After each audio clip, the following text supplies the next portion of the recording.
কক্সবাজারে আমাদের পছন্দের সব হোটেলের তালিকায় ১ নম্বরে রয়েছে হোটেল সিগাল। এই জন্য আমরা এবারের ভ্যাকেশনটা এখানে স্পেন্ড করার জন্য চলে গিয়েছিলাম চেক ইন করতে। হোটেলের সামনের এই লনটা আমার কাছে অনেক বেশি ভালো লাগে, আর সবার সাথে শেয়ার করার উদ্দেশ্যে আমি আমাদের রুম ট্যুরের একটা কুইক ভিডিও সবার সাথে শেয়ার করে দিলাম। আচ্ছা, আমাদের সাথে কিন্তু আশিয়ানাস ছিল, যার কারণে আমাদের একটা এক্সট্রা বেড খুব বেশি জরুরি ছিল।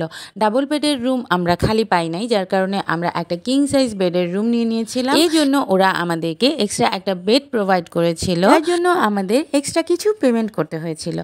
তো আমার কাছে আমাদের রুমের এই জায়গাটা অনেক বেশি পছন্দ হয়েছিল। আমি এখানে বসে বসে কফি এনজয় করেছিলাম, আর আমাদের রুমের বাইরে এই লবিটাও আমার কাছে অনেক ভালো লেগেছে, কিউট ছিল। তো এরপর আমরা পুল সাইডে একটুখানি দেখে আমরা চলে গিয়েছিলাম লাঞ্চ করতে। এরপর বিচের ধারে কিছুক্ষণ ঘোরাঘুরির পর আমরা চলে গিয়েছিলাম বিকাল টাইমে পুলে নামতে। পুলের পানিটা এত সুন্দর ওয়ার্ম ছিল, যার কারণে আমার বাচ্চাদের নিয়ে ঠান্ডা লাগার কোনো ভয় বা টেনশন কাজ করতেছিল না। যেহেতু পানিটা গরম ছিল, ওরা গরম পানির মধ্যে অনেক বেশি এনজয় করেছে। বাচ্চাদের সাথে সাথে কিন্তু আমরা সবাই অনেক রাত পর্যন্ত পুলে অনেক এনজয় করেছি। আলহামদুলিল্লাহ, আজকে এ পর্যন্তই।